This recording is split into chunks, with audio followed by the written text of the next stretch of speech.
Daniel and Rebecca Harlan were the couple everyone thought they knew, smiling in photographs. Admired in their neighborhood, living a life that looked perfect from the outside.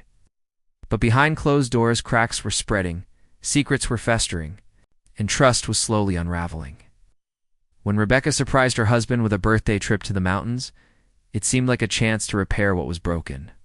Instead, it became the setting of a tragedy so shocking that it left their friends and family questioning everything they thought they knew about love, loyalty, and betrayal. Daniel and Rebecca Harlan had built an image that looked close to perfect. From the outside, the kind of life people envied from across the street, their two-story home sat neatly among the manicured lawns of a quiet suburban neighborhood. The white paint always fresh, the flower beds blooming in precise rows. Daniel was admired at work for his polished charm and confident way of speaking, the kind of man who seemed to have control of every situation. Rebecca, a nurse at the local hospital, was remembered by neighbors as someone who always greeted them with warmth and often volunteered to help whenever someone was in need. To friends and family, they looked like a couple who had everything: success, stability, and a love story that had endured since their college years. But beneath the bright photographs and polite smiles, their marriage carried an invisible strain that had been tightening over time. The arguments began quietly, hidden behind closed doors, often over finances. Daniel's work in finance came with long hours and frequent stress, while Rebecca's demanding job left her exhausted by the end of the day. Their schedules rarely aligned, and when they did, the atmosphere often shifted quickly from comfort to tension. Friends who once admired them as a perfect pair started to notice moments when Rebecca's expression turned distant. Her laughter fading too quickly at social gatherings. Danielle, who had once been patient and attentive, now snapped over minor inconveniences or dismissed her concerns without much thought. There were whispers that Daniel might not have been as devoted as he seemed.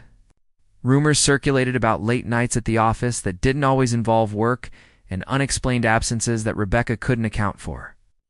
She tried to mask her unease, presenting the same graceful kindness she always carried, but those closest to her could see the weight pressing on her shoulders.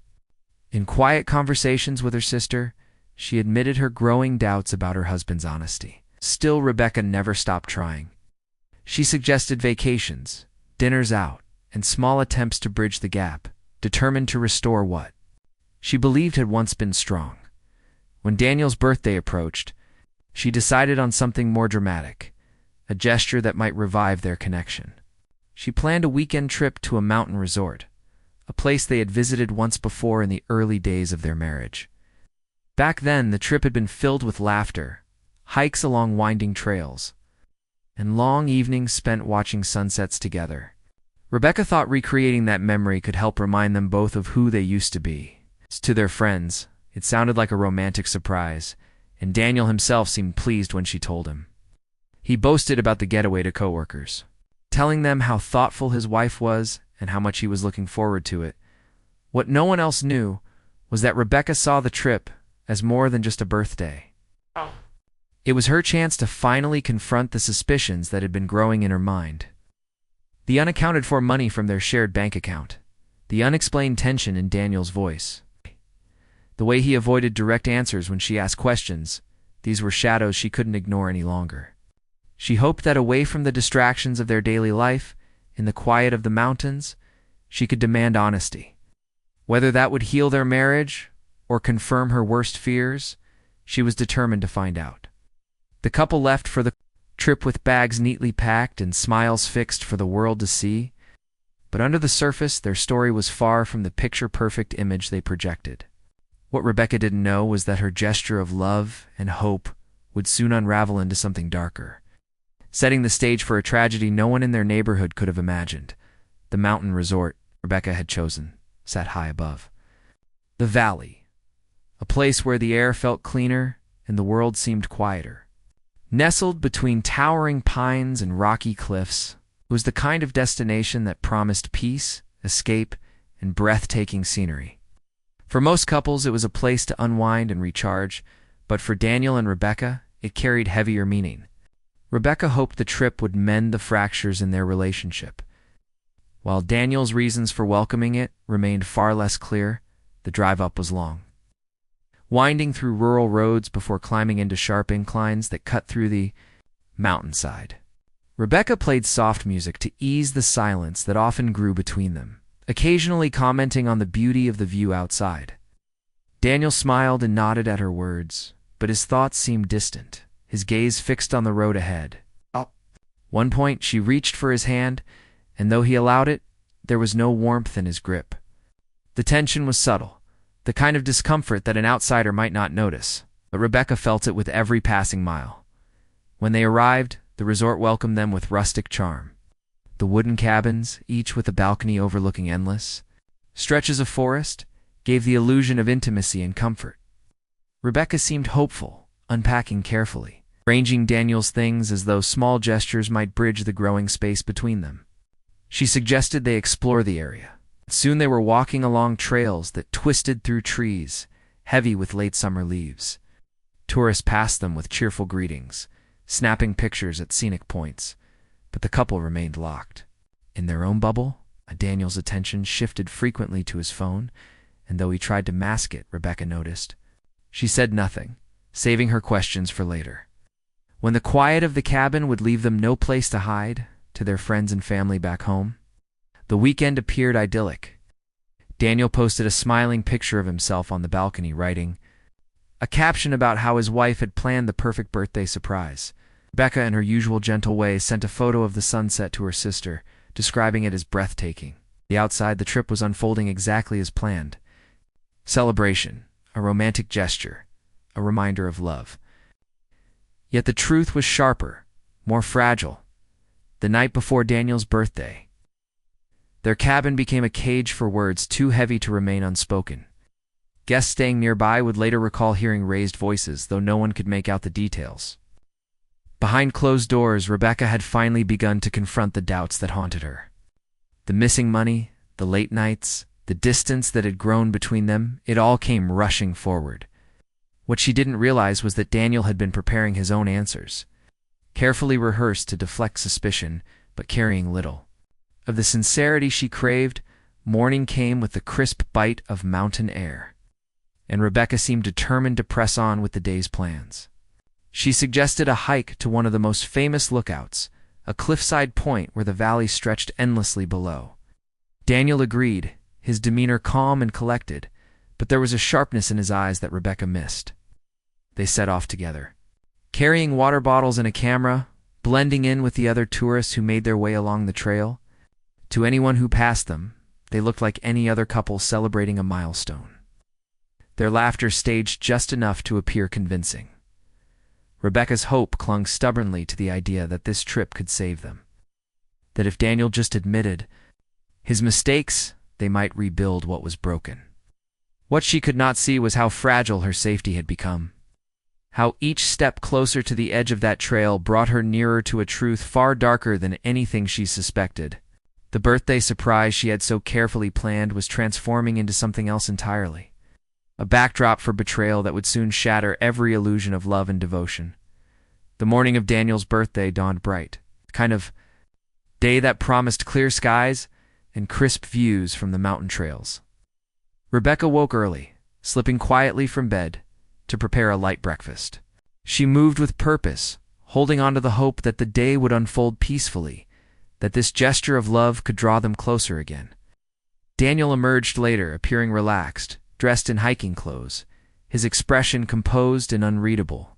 Together, they packed a small bag with water, snacks, and a camera before setting out on the trail that wound from the resort into the dense forest. The hike began uneventfully.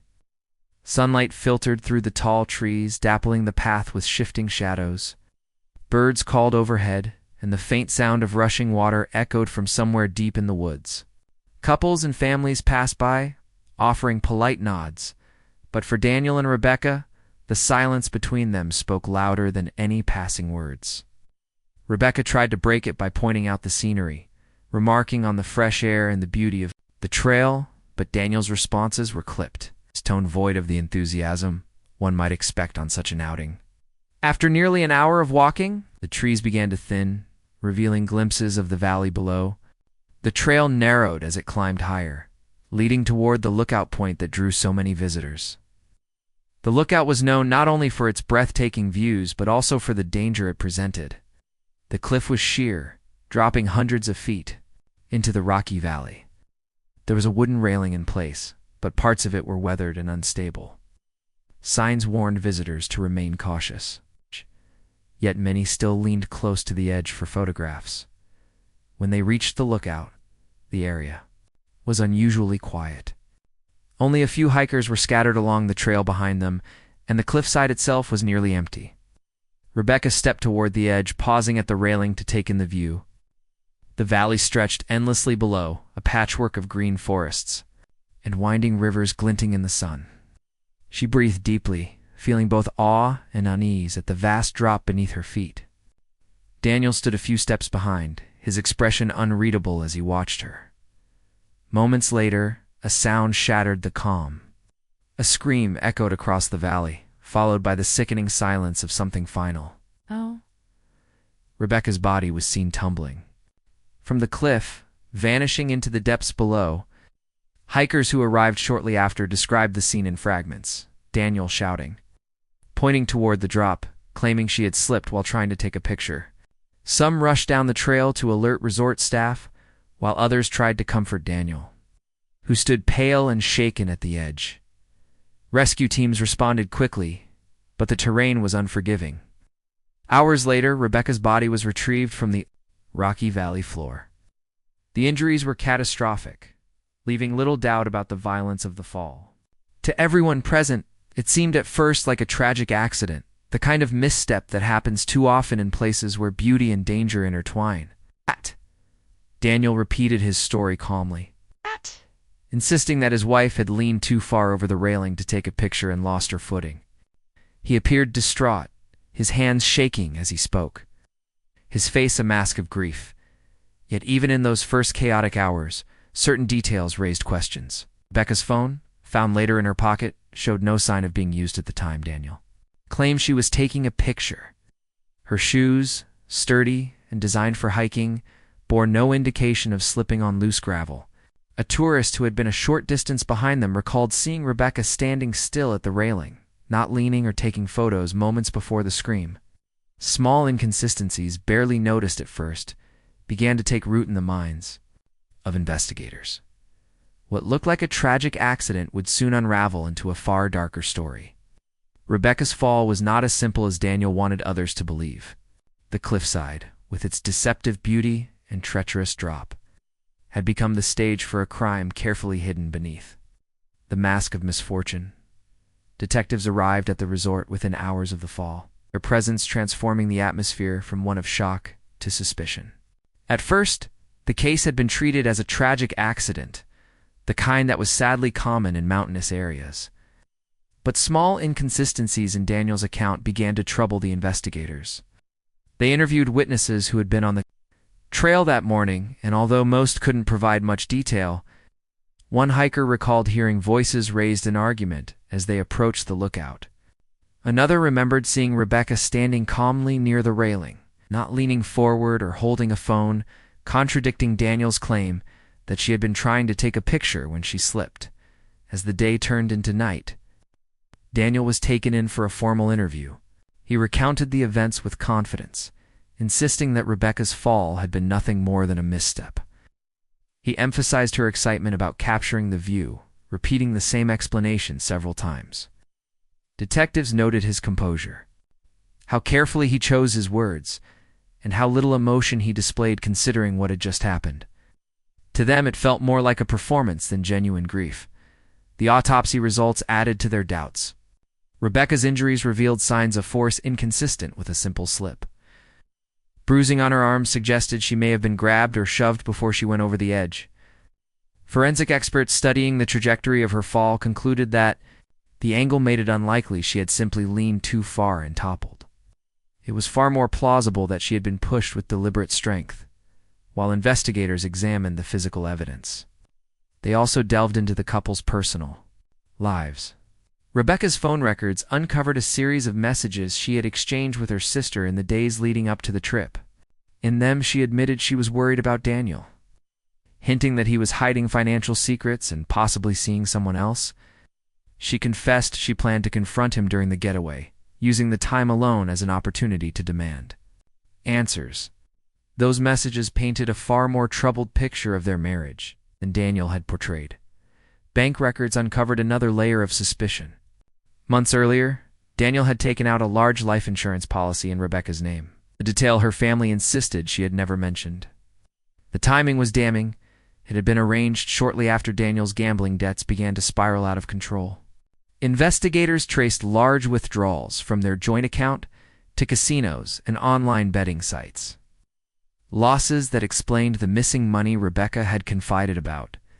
To detectives, it became clear that Daniel stood to gain financially from his wife's death, motive hidden beneath the thin disguise of a birthday celebration. Witness statements also revealed that the couple had not been as peaceful as Daniel suggested. Guests staying in neighboring cabins reported hearing arguments late at night, voices raised in anger and frustration. Though the words were indistinguishable, the tone was unmistakable.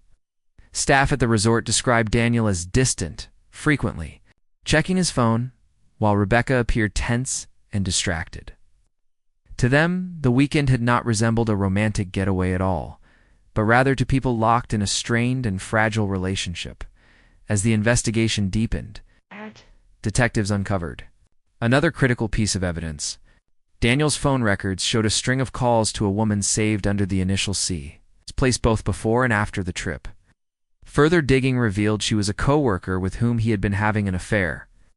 The discovery not only added to the motive but also exposed a side of Daniel's life he had carefully concealed. By the time all the evidence was gathered, the image of a grieving husband began to crumble. What had seemed like a tragic accident was unraveling into a meticulously planned crime. The birthday trip, sold as a gesture of love, was in truth an opportunity for Daniel to rid himself of the woman who had begun to question him too closely. Rebecca's life insurance, his mounting debts, and the promise of a new relationship all pointed to one chilling conclusion. Her death had been no accident. The courtroom was packed when Daniel Harlan's trial began. The quiet mountain town now thrust into the glare of national attention. The story of a husband whose birthday trip ended in his wife's death was impossible to ignore, and the contrast between the smiling couple and old photographs and the grim charges Daniel faced fascinated the public. Prosecutors wasted no time in laying out their case. A narrative of greed, betrayal, and cold calculation hidden beneath the veneer of romance. They described the trip not as a celebration, but as the culmination of a plan, an opportunity for Daniel, to rid himself of a wife who had become an obstacle to his secret life. The evidence was damning. Jurors were shown Rebecca's messages to her sister, revealing her suspicions and her intention to confront her husband about the missing money. They listened to testimony from financial experts who explained the life insurance policy Daniel had taken out, highlighting the exact sum and its timing in relation to his gambling debts. Witnesses from the resort recounted hearing the couple argue late into the night, their voices sharp and strained. Forensic experts walked the jury through their findings, demonstrating how Rebecca's injuries and the trajectory of her fall pointed to a forceful push rather than an accidental slip. Piece by piece, the prosecution stripped away the image of an unfortunate accident and replaced it with the portrait of a man who had calculated every move. Daniel's defense painted a different picture. They argued that the couple's marriage, while strained, was not unlike many others. They claimed Rebecca's fall was a tragic accident, one that could happen to anyone near a dangerous cliff. They pointed out the lack of direct eyewitnesses to the push and emphasized Daniel's outward display of grief at the scene. His attorneys argued that the prosecution was twisting circumstantial evidence into a story that fit their narrative. But as the trial continued, the weight of the facts grew too heavy to ignore. One of the most powerful moments came when the jury heard from the woman Daniel had been secretly involved with. Under oath, she admitted to the relationship, describing late-night calls and promises Daniel had made about a future together. She revealed that he had spoken about financial troubles and hinted that his life would be easier once certain problems were resolved, though he had never directly mentioned harming Rebecca. The implication was enough to cast a dark shadow over his intentions. The prosecution closed by reminding the jury of the timing, a large insurance policy, spiraling debts, a crumbling marriage, and a carefully chosen location where one misstep could be disguised as an accident. They asked the jury to see through Daniel's charm and composure, to recognize the pattern of manipulation and deceit that had led to Rebecca's death. When the verdict was finally read, the tension in the courtroom was unbearable. Daniel sat motionless as the foreman announced the decision, guilty of first-degree murder. A ripple of emotion swept through the room. Rebecca's family clutched one another in tears, while Daniel's face remained a mask, the charm he once relied on. Stripped away by the weight of justice, he was sentenced to life in prison without the possibility of parole, his carefully constructed life collapsing in a single moment. For those who had admired the Harlans from afar, the truth was almost impossible to reconcile. The smiling photos, the perfect home, the appearance of success, all of it had hidden a story of betrayal that ended in violence. Rebecca's death was no accident, no tragic misstep, but the result of calculated greed and the cold decisions of a man who had once vowed to love her forever. The story lingered long after the trial ended, a chilling reminder of how quickly love can turn into danger when trust erodes and secrets fester. In the quiet of the mountain resort, the cliffs still drew hikers and tourists, their beauty unchanged, but for those who remembered what had happened there, the view carried a different weight. It stood as a silent witness to a woman pushed to her death, and to a husband whose birthday celebration revealed the darkest corners of his soul.